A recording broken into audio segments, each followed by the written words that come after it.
મારું નામ પ્રિયા છે. હું એક મધ્યમ વર્ગની છોકરી છું. મારે 2 ભાઈઓ અને મમ્મી પપ્પા પણ છે. મારા અભ્યાસ પૂર્ણ થતાની સાથે જ ઘરના લોકોએ મારા સંબંધની શોધ શરૂ કરી દીધી. જ્યારે મારા માટે ખૂબ જ સારો સંબંધ આવ્યો ત્યારે મમ્મી પપ્પાએ તરત જ હા પાડી અને પછી મારા લગ્ન થઈ ગયા. મેં એક ધનિક છોકરા સાથે લગ્ન કર્યા હતા. છોકરો જોવામાં ખૂબ જ ઉંમર હતી તો તેનો કોઈ પરિવાર ન હતો કારણ કે તે એકલા રહેતો હતો.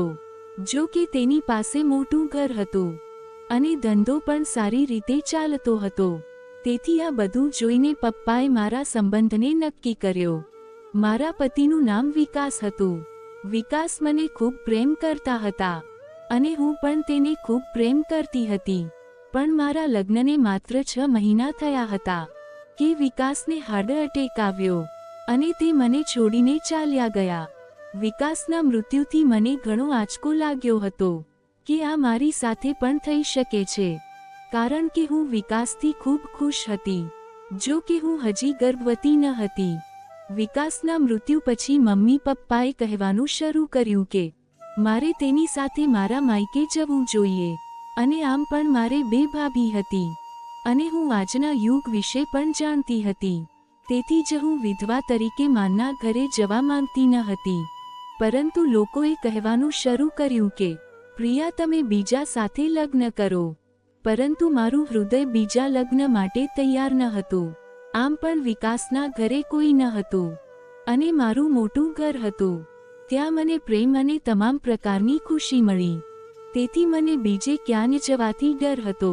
તેથી હું ન તો લગ્ન કરવા માંગતી હતી કે ન હું મારા માયકે પાછી ફરી હતી.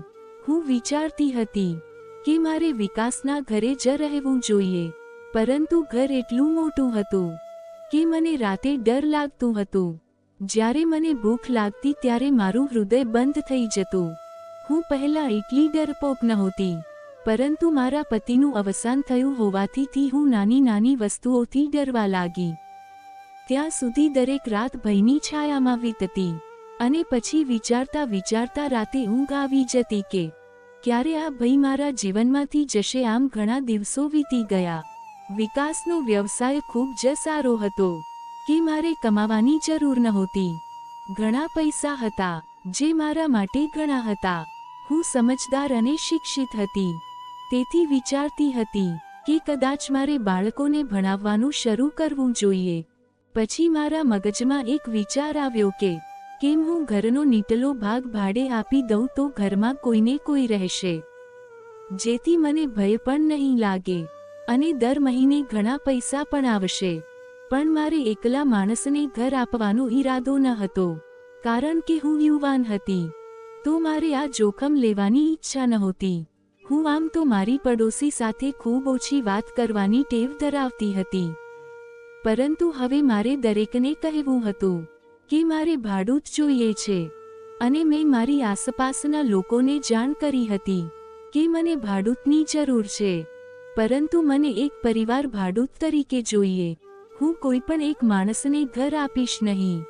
જ્યારે આ વાત મેં આસપાસ કહી તેના 3 દિવસ પછી મારા દરવાજા પર ટકોરા પડ્યા. સવારનો સમય હતો. મેં દરવાજો ખોલ્યો, જોયું તો સામે એક વૃદ્ધ મહિલા અને એક યુવાન છોકરો ઊભો હતો. પછી મેં તેને પૂછ્યું, તમે કોણ છો? તમે ક્યાંથી આવ્યા? છોકરાએ કહ્યું, હું તમને ઓળખતો તો નથી મેડમ, પણ મારે તમારું ઘર ભાડે આપવું છે ને તે સાંભળ્યું છે કે તમે ફક્ત પરિવારને ઘર ભાડે આપવા માંગો છો. અમે ફક્ત 2 લોકો છીએ. અમારા સિવાય બીજું કોઈ આવશે નહીં. આના પર મેં કહ્યું કે હા, તમે એકદમ સાચા છો. હું એક સભ્ય ભાડૂત ઈચ્છું છું. હું ઘરનો નીચેનો ભાગ ભાડે આપવા માંગુ છું. તો શું તમે બંનેમાં દીકરો આ ઘરમાં રહેવા માંગો છો?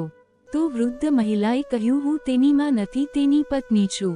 આ સાંભળીને મારી આંખો ફાટી ગઈ કારણ કે છોકરો તો દેખાવમાં ખૂબ જ સ્માર્ટ. તેનું નામ રોહન હતું અને તે સ્ત્રીનું નામ શાંતિ હતું. શાંતિની ઉંમર લગભગ 45 વર્ષ હશે. આટલી ઉંમરની સ્ત્રીનું એક યુવાન છોકરા સાથે લગ્ન કરવું મને વિચિત્ર લાગ્યું. તો મેં કહ્યું, માફ કરશો, હું જાણતી ન હતી કે તમે બંને પતિ અને પત્ની છો. આના પર તે લોકોએ હસતા કહ્યું, કોઈ સમસ્યા નથી. દરેક જણ અમને જોઈને આશ્ચર્યચકિત થાય છે. મેડમ, તમે અમને આ ઘર ભાડે આપી શકો છો. અમને રહેવા માટે એક સ્થળની જરૂર છે અને તમારે ભાડૂતની જરૂર છે. તેથી મેં કહ્યું કે હા, હું તમને આ મકાનમાં રહેવાની મંજૂરી આપું છું. આલુ ઓરડાની ચાવી, તમે તમારો સામાન લાવો. આ સાંભળીને રોહને હસતા શાંતિ તરફ જોયું અને મને કહ્યું કે ભાડું તમે કહેશો તે આપી દઈશ. આ સાંભળીને હું વધુ ખુશ થઈ. મેં ચાવી આપી અને કહ્યું કે તમે લોકો સામાન લાવી શકો છો. થોડા સમયમાં તે લોકોએ પોતાનો તમામ સામાન રૂમમાં નાખી દીધો અને ઘરમાં સ્થાયી થઈ ગયા. આખો દિવસ પસાર થઈ ગયો અને સાંજે હું રોહનના વિચારમાં ડૂબી ગઈ કે તેણે શાંતિમાં શું જોયું કે તેને લગ્ન કર્યા. તેની મજબૂરી શું? શાંતિથી લગ્ન કરવાની જરૂર શું છે? શું તે પ્રેમની વાત છે કે જબરદસ્તીનો સંબંધ છે? હું રસોડામાં રાંધતી આ જ વિચારતી હતી. ત્યારે મારી માની વાત મને યાદ આવી. જો કોઈ નવી વ્યક્તિ આસપાસ આવે તો તેને એક સમયનું ભોજન આપો, જેથી હૃદય હળવું થઈ જાય છે. તે પછી મેં મારા ભાડૂત વિશે વિચાર્યું. આ વિચારીને મેં શાંતિ અને રોહન માટે પણ રસોઈ કરવાનું નક્કી કર્યું. આમ તો હું એકલી હોતી તો ફક્ત મારા માટે જ ખોરાક બનાવતી, પરંતુ આજે 3 લોકોની રસોઈ પણ હું ખૂબ ખુશ હતી. રાત થઈ ગઈ તેથી મેં ખોરાકને ટિફિનમાં રાખ્યો અને નીચે ગઈ અને તેમના દરવાજાને ખટખટાવી, પણ કોઈ પ્રતિક્રિયા આવી નહીં. લાંબા સમય સુધી દરવાજાના ખખડાવ્યા પછી મેં વિચાર કે કદાચ તે લોકો થાકીને સૂઈ ગયા હશે, તેથી મેં પાછા જવા માટે મારા પગલાં વધાર્યા. ત્યારે દરવાજો ખુલ્યો અને રોહન બહાર આવ્યો. રોહને કહ્યું, પ્રિયા દીદી, તમે અહીં શું કરી રહ્યા છો? પછી તેને મારા હાથમાં ટિફિન જોયું અને કહ્યું કે ખોરાક લાવવાની શું જરૂર છે? શાંતિ રસોડામાં રસોઈ કરે છે. મેં રોહનને કહ્યું, વાંધો નહીં, તે તો મારી ફરજ છે. આજે તમે લોકો મારા અતિથિઓ છો, તેથી હું તમારા માટે ખોરાક લાવી છું. આવતીકાલથી આપણે બધા એક જ ઘરના કુટુંબ જેવા બનીશું. પછી મેં પૂછ્યું, શાંતિ ભાભી ક્યાં છે? એમ કહેતા હું દરવાજા આગળ વધી તો રોહને ઝડપથી મારી સામે આવી ગયો અને કહ્યું, ઓ શાંતિનું માથું ખૂબ દુખે છે ને તેથી તે ઓરડામાં સૂઈ ગઈ છે. મેં કહ્યું, હમણાં તો તમે કહ્યું હતું કે તે રસોડામાં રસોઈ કરતી હતી. તો તે ગભરાતા કહેવા લાગ્યો, અરે, રસોઈ કરતી વખતે તેનું માથું દુખવા લાગ્યું. કદાચ તે હવે સૂઈ ગઈ હશે. તમે જાણો છો ને કે તે વૃદ્ધ છે. આવા રોગે તેને પકડી રાખે છે, તેથી ઊંઘમાંથી ઉઠવાથી તેને તકલીફ થશે. આ સાંભળીને હું મૌન થઈ ગઈ. મેં કંઈ કહ્યું નહીં. ઉપરના ઘરે પાછી આવી. ઉપર આવ્યા પછી મેં ખોરાક ખાધો અને સૂઈ ગઈ. મનમાં એક પ્રશ્ન ફરતો હતો, શા માટે રોહને આવું કર્યું? હું પલંગ પર પડી હતી, પણ મગજમાં ઉથલપાથલ થઈ ગઈ હતી. શરૂઆતમાં તે કહેતો હતો કે શાંતિ તો રસોડામાં રસોઈ કરી રહી છે, પરંતુ હું રસોડા તરફ આગળ વધી તો તેને વાત બદલી નાખી. તે શું છુપાવી રહ્યો હતો? પછી મેં વિચાર્યું કે મારી તારે આ વસ્તુને મારા મગજથી દૂર કરી દેવી જોઈએ. પછી મેં મારા મગજમાં નિર્ણય લીધો કે શાંતિને હું મોટી બહેન બનાવીશ અને અમે બંને આ મોટા મકાનમાં એકસાથે બેસીને ગપછપ કરીશું. તે એકલી છે અને હું પણ એકલી, તેથી ઘરમાં અમે એકબીજાનો સહારો બનીશું. અને હું તેમના વિશે જાણ કરીશ કે રોહન સાથેના લગ્નનું કારણ શું. પછી મને ખાતરી છે કે શાંતિ મને મળવા માટે ચોક્કસ આવશે, કારણ કે મેં તેમના માટે રાંધ્યું હતું. ઓછામાં ઓછું તે મને થેન્ક્સ તો કહેશે, કારણ કે કેટલાક લોકો એવા હોય છે, જો કંઈક મળ્યું હોય તો સામેની વ્યક્તિ સાથે વાત કર્યા વિના તેને આરામ નથી થતો. પણ મારો અનુમાન સંપૂર્ણપણે ખોટો. રાત થઈ ગઈ, પરંતુ શાંત આવી નહીં. જો કે મને વખાણ કરવાની કે વખાણ સાંભળવાની જરૂર તો ન જ હતી, ફક્ત શાંતિથી બે વાત કરવાનું મન હતું. તે રાત્રે ભાડું તો આવી ગયા હતા, તેથી કંઈ પણનો ડર તો ન હતો. હૃદયને દિલાસો મળ્યો તે વિચારીને કે ઘરમાં કોઈક હતું. હવે બહાર કૂતરાઓને ભસવાનો અવાજ હવે ડરાવતો ન હતો. જો કે વિકાસ જીવંત હતો.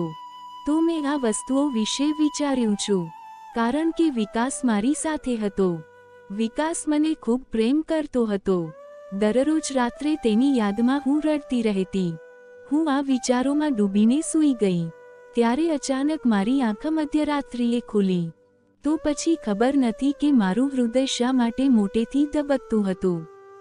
પછી મને ચીસોનો અવાજ આવ્યો, જાણે કોઈ સ્ત્રી મોટેથી ચીસો પાડી રહી હોય, દુઃખમાં હોય અને તેને મદદની જરૂર હોય.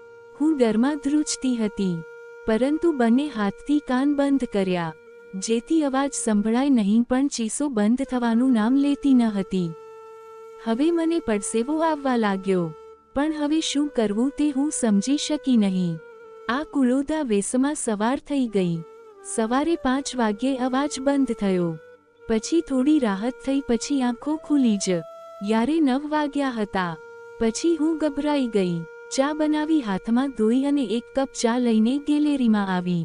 ત્યારે રોહન ફોન પર શેરીમાં ઊભા કોઈની સાથે વાત કરી રહ્યું હતું.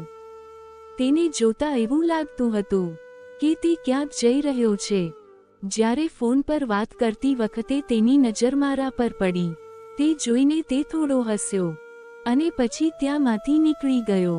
તેનો હુલિયો જોઈને એવું લાગતું હતું કે તે કદાચ તેની ઓફિસના કામ માટે જઈ રહ્યો છે. કેટલીકવાર મેં મારા મગજમાં વિચાર્યું, શાંતિ સાથે વાત કરવાની સારી તક છે, કારણ કે તે ઘરે આવી ત્યારથી હું તેને મળી ન હતી અને તેની સાથે બેસીને વાત કરવા માંગતી હતી. તેથી મેં વિચાર્યું કે ઝડપથી કામ પૂરું કરું અને નીચે જાવ અને શાંતિથી વાત કરું. પછી બધા કામ ઝડપથી પૂરા કરી હું નીચે પહોંચી અને દરવાજો ખટખટાવ્યો, પરંતુ કોઈએ દરવાજો ખોલ્યો નહીં. પછી ત્યાં ઊભા રહીને મેં વિચારવાનું શરૂ કર્યું કે હું કેટલા સમયથી દરવાજો ખખડાવી રહી છું, હજી કેમ કોઈ બોલતું નથી. ત્યારે અંદરથી અવાજ આવ્યો, પ્રિયા દીદી તમે છો? તે શાંતિનો અવાજ હતો. મેં કહ્યું, હા શાંતિ ભાભી, દરવાજો ખોલો, હું છું. પ્રિયા જ્યારે તેને દરવાજો ખોલ્યો તો તેની આંખો આંસુઓથી ભીની હતી. જ્યારે તેણે મને બોલાવી અને પલંગ પર બેસાડીને કહ્યું કે હું થોડી નર્વસ હતી, હું સમજી શકતી નથી કે કોઈને અંદર બોલાવવું કે નહીં. તેથી વિચાર્યા પછી મેં દરવાજાને ખોલ્યું. આના પર મેં કહ્યું, શાંતિ ભાભી, આ વિસ્તાર તમારા માટે નવો છે, અહીં બીજું કોણ આવશે? પછી મેં પૂછ્યું, ભાભી તમારી આંખોમાં આંસુ? તો તેને કહ્યું કે હા, મારે તમને શું કહેવું? મેં ખૂબ કહ્યું કે તમે મને બધું કહી શકો છો. તો તેને કહેવાનું શરૂ કર્યું, મારા પતિ રોહનને હું પસંદ નથી. તે યુવાન છે, તે ઈચ્છા છે કે તેને તેના જેવી યુવતી મળે, પરંતુ મારી ઉંમર વધુ છે અને તેને મારો ચહેરો પણ પસંદ નથી. મને લાગે છે કે રોહનનું કોઈ બીજા સાથે અફેર છે અને તે મારી સાથે છેતરપિંડી કરી રહ્યો છે. ખબર નહીં તે ફોન પર કોની સાથે વાત કરે છે, પણ હું તેને પૂછું છું તો તે ગંદી ગંદી વસ્તુઓ કહે છે અને કેટલીકવાર હાથ પણ ઉપાડે છે. પછી મેં પૂછ્યું, શાંતિ ભાભી તમે બરાબર છો ને? તો તે કહેવા લાગી, કહેવા માટે મારી પાસે વિશ્વની બધી વસ્તુ છે, પૈસા, કપડાં, પણ સ્ત્રીને જે ખુશી જોઈએ છે તે નથી. તેના શબ્દો સાંભળીને મારું હૃદય ભારે થઈ ગયું. પછી મેં કહ્યું, શાંતિભા મને કહો, હું તમને મદદ કરવા માંગુ છું, હું તમારા માટે શું કરી શકું છું? પછી તેણે કહ્યું, મારા સંબંધીઓએ મને મદદ કરી નથી, તો તમે શું કરશો? આમ પણ રોહન મને છોડવાની ધમકી આપે છે, તેથી હવે મારું આ દુનિયામાં કોઈ નથી. હવે તમે જ મને કહો કે હું વૃદ્ધ છું, હું ફક્ત ઈચ્છું છું કે તમે મારા માટે પ્રાર્થના કરો, મારે બીજું કંઈ પણ નથી જોઈતું. પરંતુ મેં કહ્યું કે શાંતિભા, હું તમારી નાની બહેન જેવી છું, તમે મને બધું કહી શકો છો અને હા, હું હંમેશા તમારા માટે પ્રાર્થના કરીશ. આટલું કહી હું ત્યાંથી જવા લાગી. પછી શાંતિએ મને અવાજ આપીને કહ્યું, પ્રિયા તમારે કોઈને આ વાત કહેવી નહીં અને ખાસ કરીને મારા પતિને ન કહેવું જોઈએ. જો તેને ખબર પડે તો તે મારા પર હાથ ઉપાડશે. તો તમે પણ કહેશો નહીં કે તમે અહીં આવ્યા છો, અથવા મેં તમને કંઈક કહ્યું છે. મેં કહ્યું, હા શાંતિભા તમે ચિંતા ન કરો, હું રોહનને કંઈ પણ નહીં કહું. આ કહીને હું મારા રૂમમાં ઉપર આવી ગઈ. હવે હું રોહન પર ખૂબ ગુસ્સે હતી. જો તેને શાંતિ પસંદ ન હતી તો પછી તેને શાંતિ ભાભી સાથે કેમ લગ્ન કર્યા? પછી તે રાત્રે સૂવા માટે હું પલંગ પર પડી હતી, પરંતુ તે પછી પણ એ જ બન્યું. ચીસો પાડતી સ્ત્રીનો અવાજ ફરીથી સંભળાયો. તેથી મેં અવાજ વિશે ખૂબ નજીકથી વિચારવાનું શરૂ કર્યું. કે અવાજ ક્યાંથી આવે છે? હવે મારે આ કોઈપણ કિંમતે જાણવું હતું.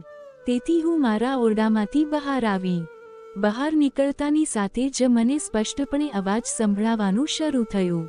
પછી મને સમજાયું કે અવાજ શાંતિના ઓરડામાંથી આવે છે. હું એક ક્ષણ માટે આઘાત પામી. પછી હું ઝડપથી નીચે આવી કારણ કે તેના માટે હવે મારા દિલમાં દયા હતી. હું તેને મુશ્કેલીમાં જોયા પછી મૌન ન રહી શકું. તેથી હું નીચે આવી અને જોરથી તેમના દરવાજા ખટખટાવવાનું શરૂ કર્યું. મેં લાંબા સમય સુધી દરવાજો પછાડવાનું ચાલુ રાખ્યું, પરંતુ કોઈએ દરવાજો ખોલ્યો નહીં. પણ આશ્ચર્યજનક વાત એ હતી કે મારા ખટખટ આવ્યા પછી પણ ચીસો શાંત ન થાય. પણ ચીસોનો અવાજ વધુ આવી રહ્યો હતો. પણ થાકીને હું ઉપરના માળે પાછી ચાલી. તે રાત્રે શાંતિની ચિંતા કરતાં મને ઊંઘ ન આવે. પછી હું ગેલેરીમાં બેઠી અને વિચાર્યું કે જ્યારે હું રોહનને બહાર જતા જોઈશ ને તો હું તેને રોકીશ અને તેની સાથે વાત કરીશ. પછી સવારે 8 વાગ્યે દૂધવાળો આવ્યો. મેં જોયું કે રોહન દરવાજો ખોલીને ઘરની બહાર જઈ રહ્યો હતો. મેં તેને અવાજ આપ્યો તો રોહનના ચહેરા પર ગભરાહટ સ્પષ્ટ રીતે દેખાઈ રહી હતી. પરંતુ તે મારી સામે ઊભો હતો અને કહ્યું, હું જાણું છું કે તમે શું કહેવા માંગો છો. તેણે કહ્યું, તમે શાંતિની ચિંતા કરો છો કે તે રાત્રે કેમ ચીસો પાડો છે, પરંતુ મારી પાસે તેનો કોઈ જ ઉપાય નથી. જો તમારી પાસે કોઈ રસ્તો છે તો મને પણ કહો. પછી મેં જોયું કે રોહનની આંખોમાં આંસુ હતા. તેથી મેં કહ્યું, મને કહો કે પહેલા આ વાતનો અર્થ શું છે?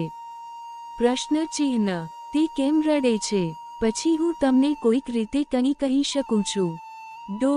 રોહને પછી મારી આંખોમાં આંખો નાખી અને કહ્યું કે સૌથી મોટી સમસ્યા તે છે કે તે મારા પર ખૂબ શંકા કરે છે. આ સાંભળીને મેં તેની તરફ આશ્ચર્યચકિત થઈ જોયું. પછી તે હરવાસથી હસી પડ્યું અને કહ્યું, તમે મારા દેખાવને કાળજીપૂર્વક જોવો અને પછી શાંતિ તરફ જો. બંને વચ્ચે કેટલો તફાવત છે. જો હું ઈચ્છતો હોત તો એક યુવાન એક સુંદર છોકરી સાથે લગ્ન કરી શકત, પરંતુ મેં બધાને છોડી દીધા અને શાંતિને પસંદ કરી કારણ કે તે અનાથ હતી. પરંતુ હજી પણ તે મારા પર શંકા કરે છે. પછી તેને આગળ કહ્યું, મારી એકમાત્ર ભૂલ એ હતી કે મેં તેને અનાથ સમજી અને તેની સાથે લગ્ન કર્યું કારણ કે તે મારા ઘરની નોકરાણી હતી. મને તેની સ્થિતિ જોવાનું પસંદ નથી. તેથી મેં વિચાર્યું, હું તેની સાથે લગ્ન કરીશ. હું તેને મારું નામ આપીશ. પરંતુ મારા પરિવારના સભ્યોને આવું બિલકુલ ગમ્યું નહીં. તો તેઓએ મને ઘરમાંથી કાઢી મૂક્યું. પછી મેં મારા પરિવારને શાંતિ માટે છોડી દીધું. પછી તેણે કહ્યું, હવે તમે મને કહો, શાંતિ સાથે લગ્ન કરીને મેં ખોટું કર્યું. મારા માતા અને પિતાએ મને મારી સંપત્તિમાંથી કાઢી મૂક્યો. મેં શાંતિ માટે ઘણા દુઃખ સહન કર્યા. હું ફક્ત તેને ખુશ જોવા માંગુ છું. પરંતુ તે સમજે છે કે મારો કોઈ બીજા સાથે અફેર છે અને હું ગુપ્ત રીતે ફોન પર વાત કરું છું. પછી તેણે વધુ કહ્યું, 2 વર્ષ પહેલા મારી માએ મારા લગ્નનો નિર્ણય એક અમીર પરિવારની છોકરી સાથે કર્યો હતો. છોકરી ખૂબ જ સુંદર હતી. તે મારી માતાના મિત્રની પુત્રી હતી. પરંતુ મેં શાંતિ માટે તે સંબંધનો ઇનકાર કર્યો હતો. મારી માં કહેતી, આ સ્ત્રીના પ્રેમમાં તું અંધ બની ગયો છે. તું જોતો નથી કે આ તારી માની ઉંમરની છે. તું કુટુંબ અને સગાઈ તોડી રહ્યો છે આ નોકરાણી સાથે લગ્ન કરવા માટે. પણ મેં શાંતિ માટે સગાઈ તોડી. આગળ રોહને કહ્યું, મેં હંમેશા મારી પત્નીને સાથ આપ્યો છે, પરંતુ તેનું આ વર્તન જોઈને હું ખૂબ એકલતા અનુભવું છું. મને લાગે છે કે શાંતિને સહારો આપવા માટે મેં બધું ગુમાવી દીધું છે. તે લગ્નની પહેલી રાતથી મારા પર શંકા કરે છે. તેને લાગે છે કે જાણે હું તે છોકરી સાથે વાત કરું છું જેની સાથે મેં સગાઈ કરી હતી. હું આજે તેની સુંદરતા પાછળ પાગલ છું. હવે શાંતિ મારા પર દરરોજ શંકા કરે છે અને બિનજરૂરી રીતે ચીસો પાડે છે. અને કારણે ઘણા મકાન માલિકોએ અમને ભાડેથી હાંકી કાઢ્યા છે. લોકોને શંકા છે કે મારી પત્ની પાગલ છે અને કારણે મારે 3 થી 4 મહિનામાં નવું મકાન શોધવું પડે છે. પછી તેને આગળ કહ્યું. એક સાથે આવ્યા પછી તેણે મારી સામે હાથ જોડ્યા અને કહ્યું, હું તમને એક વાત કહેવા માંગુ છું. પ્રિયા દીદી, શાંતિ માનસિક રીતે બીમાર છે. તેનું મગજ પણ ખરાબ છે. હું તેની સારવાર કરું છું. કેટલીકવાર તે લોકો પર પણ હુમલો કરે છે. તેથી જ હું તેને ઘરની બહાર નીકળવા દેતો નથી અને કોઈને અંદર આવવા દેતો નથી. તેના દરેકના શબ્દો પરથી લાગતું હતું તે સાચું કહી રહ્યો છે. તેથી મેં કહ્યું, રોહન, હું તમને વિનંતી કરું છું, તમે તેને આમ બંધ ન રાખો. હું તેની સાથે વાત કરવાનો પ્રયત્ન કરીશ. જો તેની સ્થિતિમાં થોડો સુધારો થાય તો રોહને કહ્યું, તમે આ કહી રહ્યા છો કારણ કે તમે તેની હાલત જોઈ નથી. હું ઓફિસમાં જાઉં છું અને જો તેણે મારી પાછળ તમારા પર હુમલો કર્યો તો પછી તેના માટે કોણ જવાબદાર રહેશે? તેથી હું માફી માંગુ છું.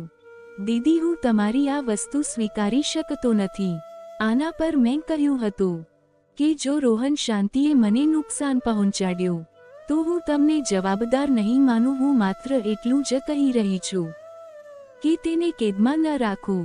પછી રોહને તેના ખિસ્સામાંથી ચાવી કાઢી, મને મારા હાથમાં આપી અને કહ્યું, આ દરવાજાની ચાવી છે, પરંતુ સાવધાન રહેજો. પછી રોહન ત્યાંથી નીકળી ગયો. હવે હું એ વિચારીને અસ્વસ્થ થઈ રહી હતી કે મને બંનેએ જુદી જુદી વાતો કહી છે. તેથી હવે હું મારા રૂમમાં આવી અને ઝડપથી કામ કરી શાંતિના રૂમમાં ગઈ. જ્યારે હું અંદર ગઈ તો જોયું તે પલંગ પર બેઠી હતી અને એક ઊંડા વિચારમાં ડૂબી ગઈ હતી અને રડતી હતી.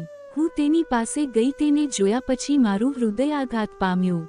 તેને મને પૂછવાનું શરૂ કર્યું, પ્રિયા, તમે અહીં કેવી રીતે આવ્યા?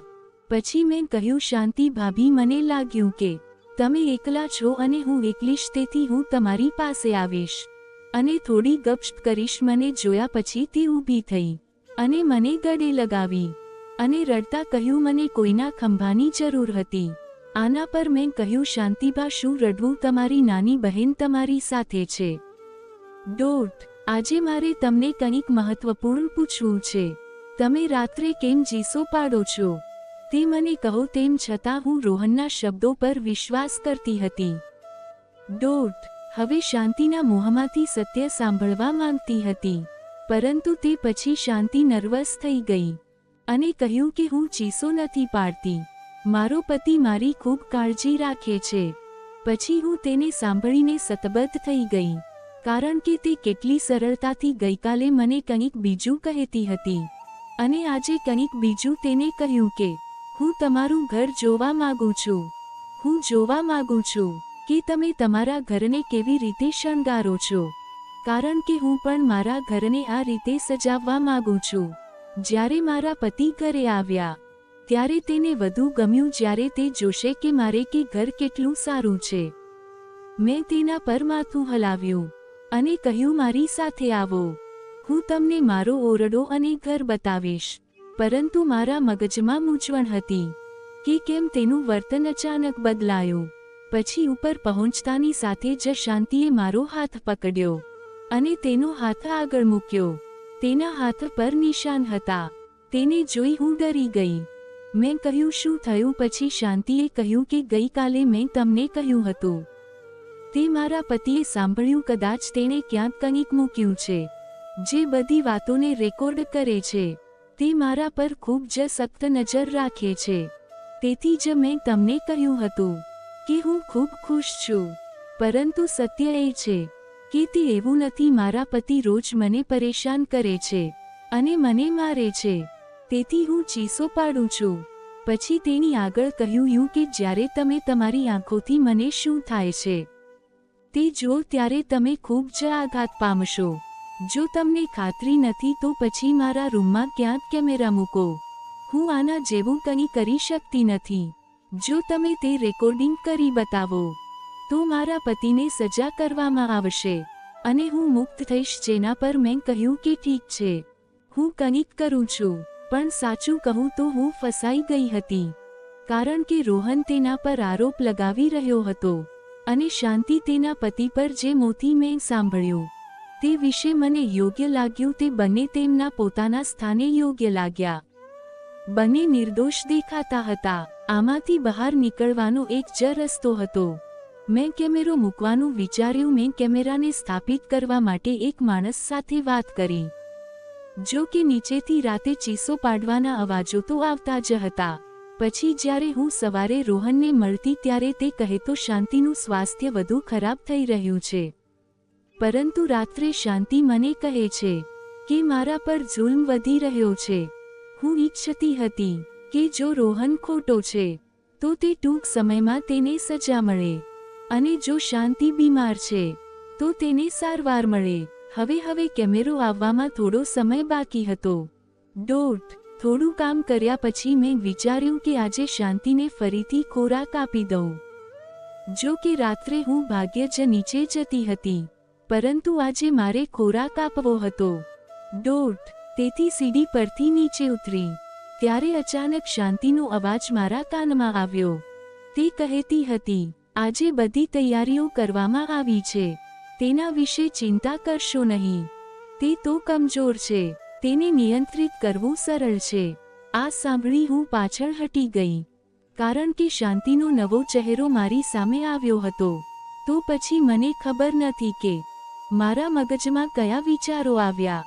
મને લાગ્યું કે કદાચ શાંતિ ખોટી શું તે રાત્રે કોઈને ઘરે બોલાવે છે અને કંઈક ખોટું કરે છે અને કદાચ ઈરાદાપૂર્વક રોહનને ખરાબ કહે છે. કેમેરા આવવામાં હજી સમય હતો, તેથી મેં મારી જૂની મિત્રને બોલાવી, કારણ કે તે લેડી કોન્સ્ટેબલ હતી. પછી મેં તેને આખી વાત કહી અને કહ્યું કે મને તમારી ટીમની ખૂબ જરૂર છે. મારા ઘરે આવ્યા પછી તું સત્ય શોધી કાઢ. મારી મિત્ર તરત જ આવા સંબંધ થઈ ગઈ. પછી હું ખોરાક ખાધા પછી તેની રાહ જોતી હતી, પણ હું સૂઈ ગઈ અને જ્યારે હું ઉઠી તો હોસ્પિટલના પલંગ પર હતી. હું નર્વસ હતી. મારી મિત્ર મારી સામે ઊભી હતી. તેનું નામ રમા હતું. જ્યારે પૂછ્યું, રમા, હું અહીં કેમ આવી છું અને હું હોસ્પિટલમાં શું કરું છું, ત્યારે તે હસી પડી અને કહ્યું, પ્રિયા, તે એક મોટું કામ કર્યું છે. ઘણા દિવસોથી અમને ફરિયાદ મળતી હતી કે કોઈ લોકો ભાડૂત બનીને ઘરોમાં રહે છે અને જ્યારે મકાન માલિકો તેમના પર વિશ્વાસ કરે છે ત્યારે તેઓ તે ઘરમાંથી ચોરી કરે છે અને ભાગી જાય છે. ગઈકાલે રાત્રે તમારા કારણે અમે તે ચોરને પકડ્યા. પ્રિયા, જે તમારા મકાનમાં ભાડૂત તરીકે રહેતા હતા, તે એ જ ચોર ગેંગના હતા. તે ઘરની દરેક વસ્તુ પર નજર રાખતા અને ઘરના માલિકને પોતાની વાતમાં ફસાવી લેતા. રોહન અને શાંતિએ તમારી સાથે આ રમત રમી રહ્યા હતા. તમે તમારા ઘરની બધી વાતોની શાંતિને કઈ સારું હતું કે તમે શાંતિની વાતો સાંભળી અને મને બોલાવી લીધી ગઈ. કાલે રાત્રે બંને તમારા જમવામાં સુવાની દવા મિશ્રિત કરી દીધી હતી. તમારા ઘરને લૂંટીને જવાનો તેનો મકસદ હતો. આ બધું ખૂબ જ વિચારપૂર્વક કરવામાં આવ્યું હતું, પરંતુ અમે યોગ્ય સમય પર પહોંચ્યા અને જ્યારે અમે તમારા રૂમમાં ગયા ત્યારે તું બેહોશ હતી. અમે તરત જ તને હોસ્પિટલ લાવ્યા. તેના શબ્દો સાંભળ્યા પછી મને આઘાત લાગ્યું કે લોકો કેટલા નીચે પડી ગયા છે કે ખોટા નાટકો કરી શકે છે.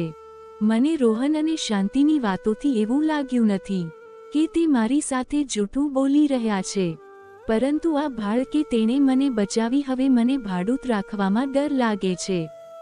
આ ઘટનાએ મને ફરીથી એકલી બનાવી, પરંતુ ખરાબ લોકો સાથે રહેવા કરતાં એકલા જીવવું વધુ સારું છે.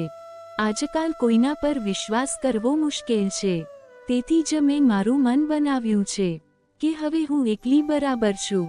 કદાચ મારું નસીબ એકલતામાં લખાયેલું છે અને હવે હું આ એકલતાથી ખૂબ ખુશ છું. આ દિવસોમાં હું ગરીબ બાળકોને મફતમાં ટ્યુશન શીખવું છું. તે બાળકો આખો દિવસ મારી સાથે રહે છે અને રાત્રે તેમના ઘરે જાય છે. હું તેમની સાથે સમય પસાર કરીને ખૂબ જ હળવું મહેસૂસ કરું છું. તો મિત્રો, જો સ્ટોરી પસંદ આવી હોય તો વિડીયોને લાઈક કરો અને ચેનલને સબસ્ક્રાઇબ કરો.